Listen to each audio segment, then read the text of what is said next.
Buenos días y bienvenidos a Iglesia Navarra, el programa que trae la realidad de nuestra Iglesia diocesana. Feliz Pentecostés para todos y de corazón. Hoy celebramos la tercera gran Pascua cristiana. El Espíritu Santo ha sido derramado en los corazones.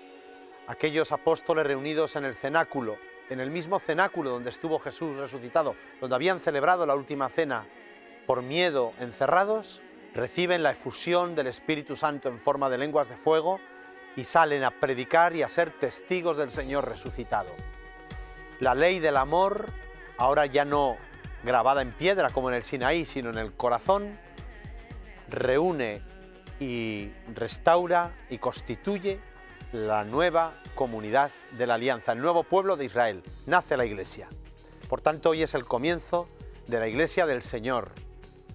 Por tanto, es un día para felicitarnos todos porque llevamos el Espíritu Santo, la intimidad de Dios, el amor de Dios en nuestros corazones para salir al mundo a anunciar que Jesús está vivo, como salió Pedro después de la efusión de Pentecostés.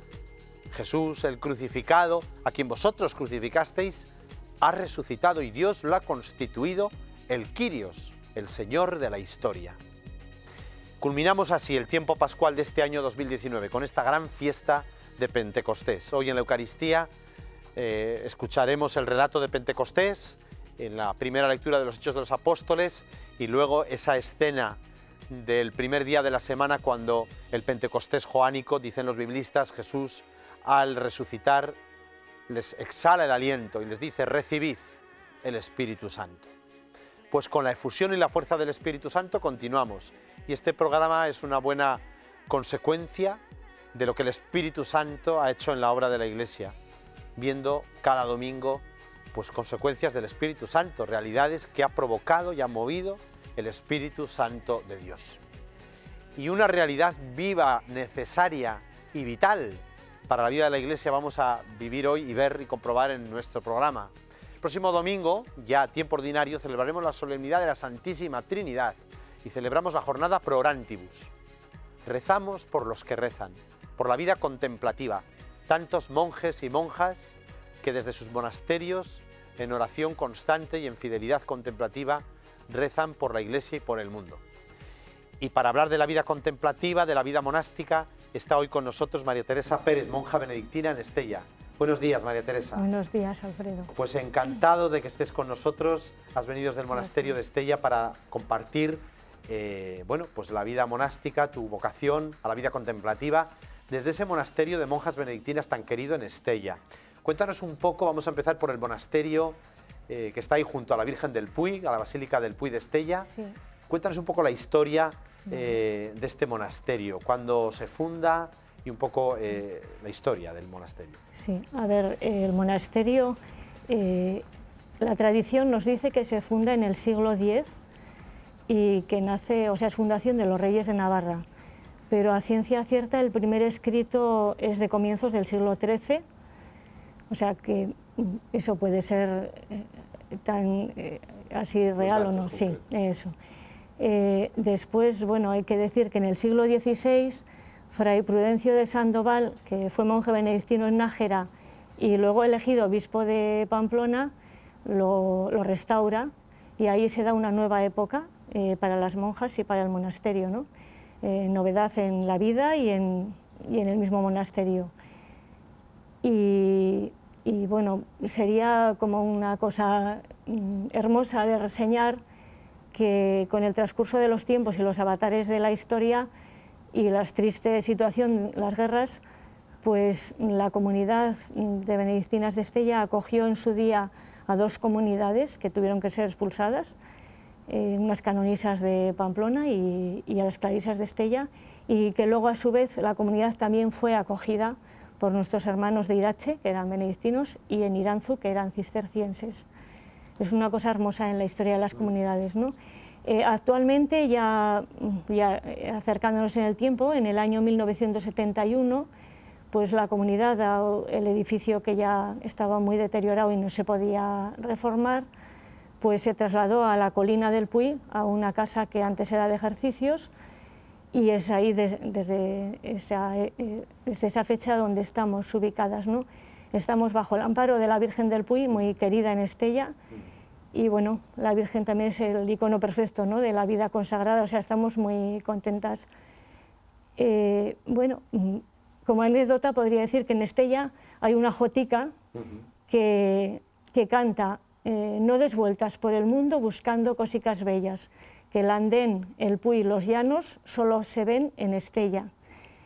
Y al recordar esto, pues no sé, te hace pensar que la vida contemplativa, que es una búsqueda de la belleza de Dios, ¿no?, una búsqueda de Dios que se amplía en muchos aspectos, ¿no?, es búsqueda de la verdad, del amor, de la belleza, pues se encarna también en esta comunidad que ocupa esos dos enclaves, ¿no?, los llanos y ahora el Puy.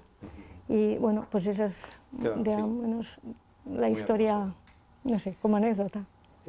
¿Cuántas estáis ahora en el monasterio? Pues en este momento 10 hermanas. 10 hermanas. Sí. Bueno, la jornada Pro Orantibus es una jornada que nos ayuda a tomar conciencia de la importancia de la vida contemplativa. En este mundo de, bueno, un poco de ruido, de espectacularidad en todo, parece que la vida tiene que ser todo fuegos artificiales. ¿Qué papel para la vida espiritual, qué papel juega la vida contemplativa para los cristianos que estamos en el campo de batalla y para el conjunto de la Iglesia? ¿Qué papel? Bueno, yo creo que es un papel importantísimo, ¿no? La vida de todo hombre y del cristiano necesita tener un punto de referencia, ¿no? En nuestro caso, en el caso de una vida monástica, decimos que la búsqueda de Dios es primordial, y la búsqueda de Dios no es solo una búsqueda así etérea, ¿no? Son muchos aspectos los que abarca Dios. Entonces, pararse a contemplar a ese Dios que todos llevamos dentro y que está muy oscurecido por esos ruidos que dices tú, ¿no? Yo creo que la búsqueda y la vida monástica o la vida contemplativa, valga la redundancia o para ampliarlo así mejor, su labor en estos momentos es grande, pero igual es una labor oculta. Bastaría con que fuera un signo, un interrogante de lo que es Dios, ¿no? Porque en un mundo de mucho ruido es necesario pararse y descubrir. Y yo creo que si uno lo hace, al menos en los monasterios, somos testigos de la gente que se acerca, muchas veces herida, muchas veces aturdida por tanto ruido y por tanto que vive fuera, y descubre, pues eso, que escuchándose dentro, donde llevamos todos a Dios, pues hay algo mucho más grande, ¿no? Esa frase de San Juan de la Cruz, que bien sé yo la fonte que emana y corre, aunque es de noche, ¿no? Que la fuente interior, Dios está en el alma vivo y presente. Bien, vamos a ver un vídeo sobre este día, el Evangelio de este día, gran día de Pentecostés.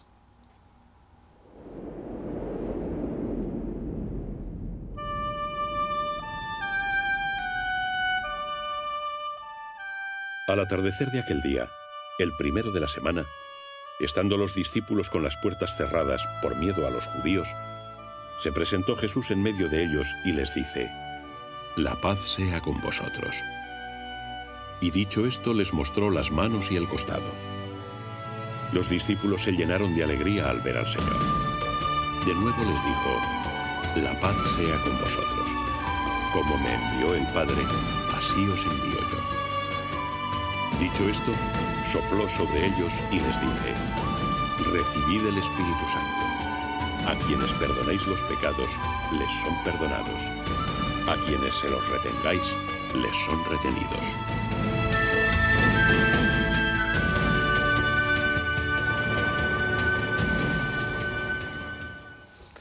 Estamos hablando de la vida monástica contemplativa, próximo domingo jornada Pro Orantibus, con María Teresa Pérez, monja benedictina de Estella.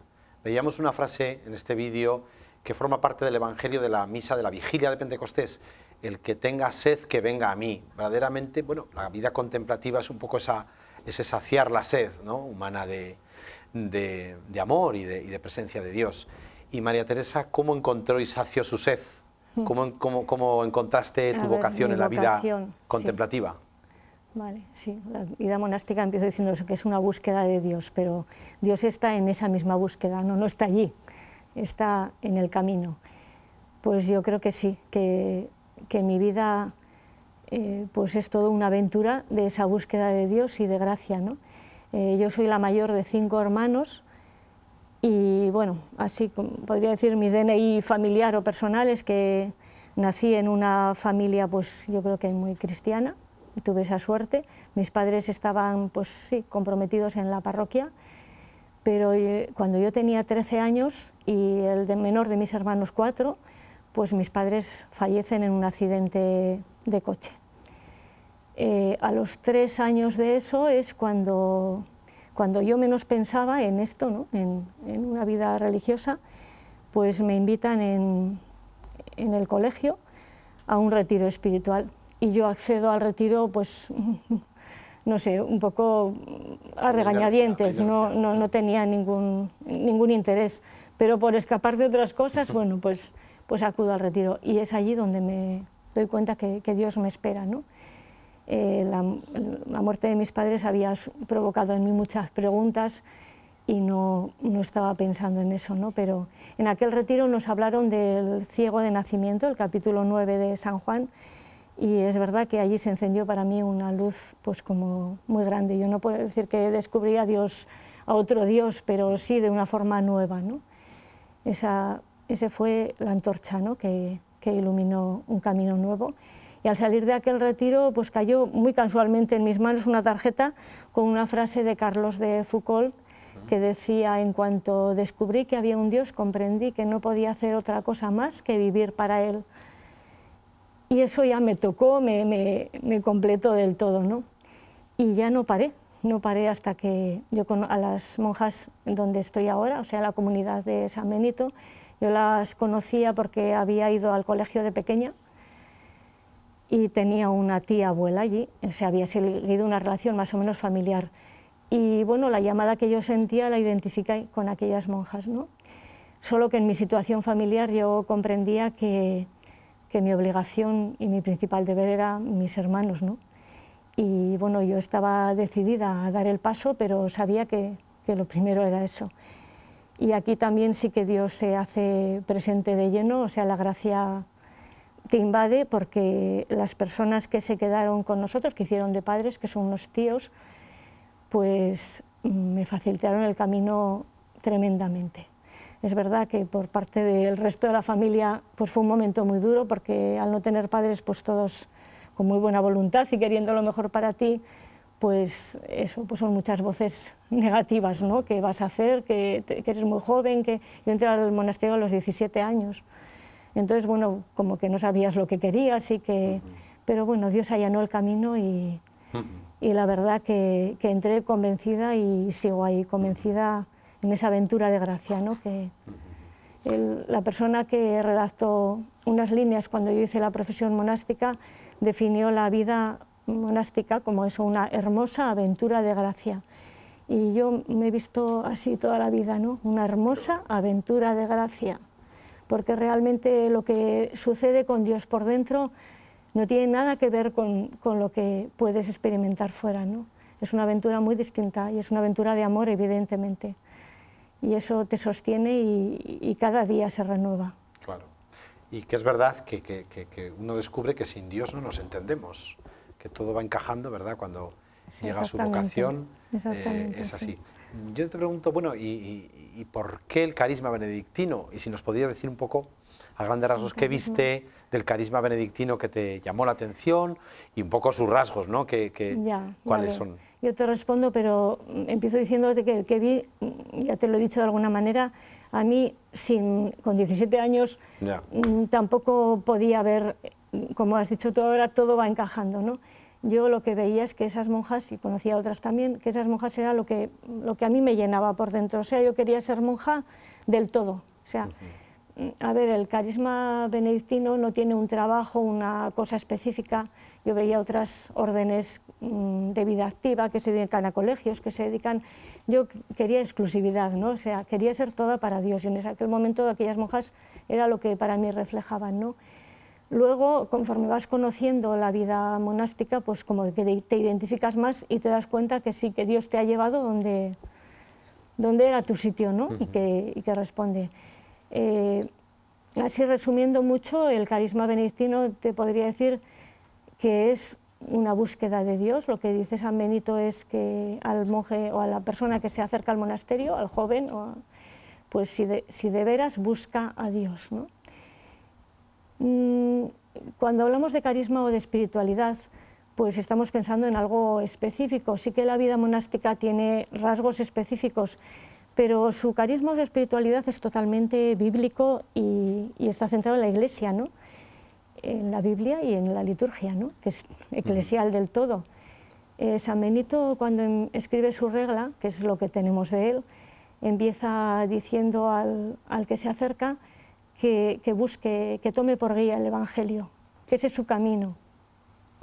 Y la regla está plagada de citas bíblicas de Evangelio, de tal forma que si quitáramos de la regla pues lo que no es Evangelio, nos quedaríamos con muy poquito. Todo es referencia al Evangelio, ¿no? Y eso es lo que te llena y lo que te centra, ¿no? Dentro de eso, pues yo, así resumiendo, pues haría 3 o 4 características. Cristo, el cristocentrismo en San Benito es fundamental, es centro del todo. El monje o la monja tiene que seguir los pasos de Cristo, intentar tener sus mismos sentimientos, vivir de su misma vida, y todo referencia a Cristo. No anteponer nada al amor de Cristo es una frase clave en la vida benedictina. Y después de esto, pues diría la vida fraterna. La comunidad es esencial en una vida monástica, a imitación de las primeras comunidades de Jerusalén, de los Hechos, ¿no? Que nos narran. Y yo te diría que la vida comunitaria es un tesoro. Ahí uno aprende cada día.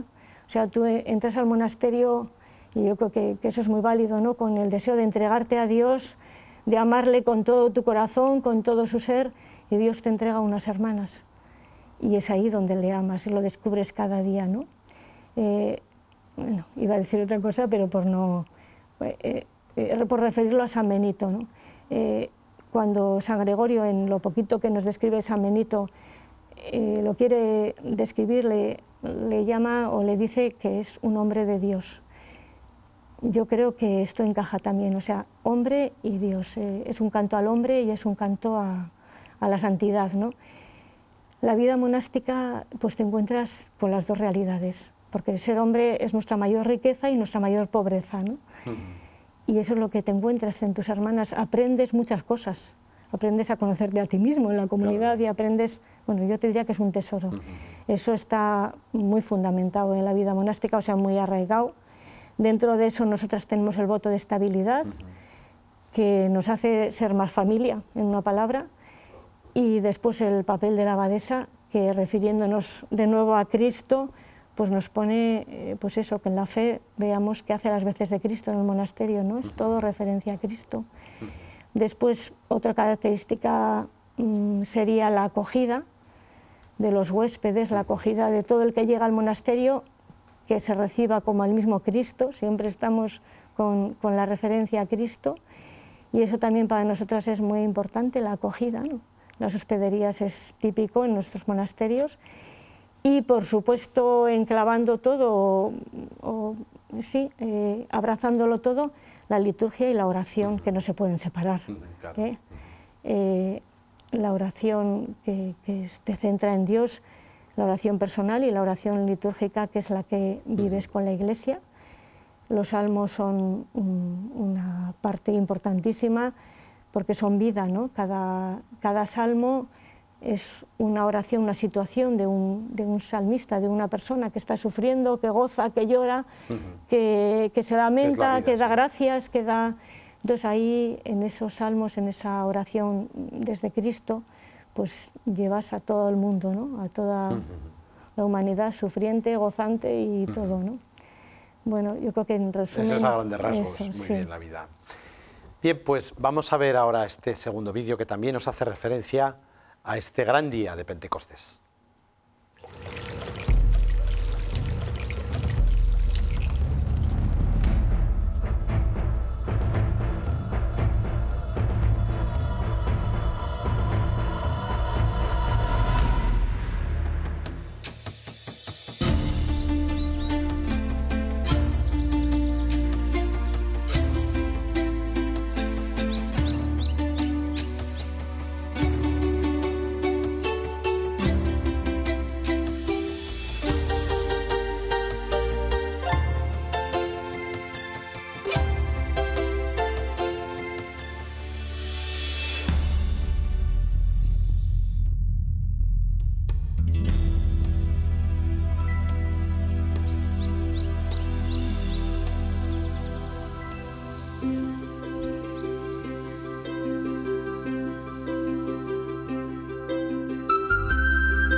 los efectos y el fruto de Pentecostés, los dones del Espíritu Santo. Estamos con María Teresa Pérez, monja benedictina, desde luego la vida contemplativa, fruto del Espíritu Santo. María Teresa, futuro, las vocaciones, ¿qué le dirías? Quizás hay alguna chica, alguna mujer que se está en búsqueda de Dios y inquieta en su fe con alguna vocación contemplativa. ¿Qué le dirías?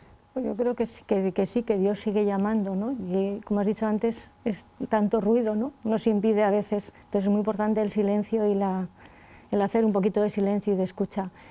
¿Qué les diría? Pues les diría que se dejaran mirar por Dios, que la mirada de Dios no es como nuestras miradas, ¿no?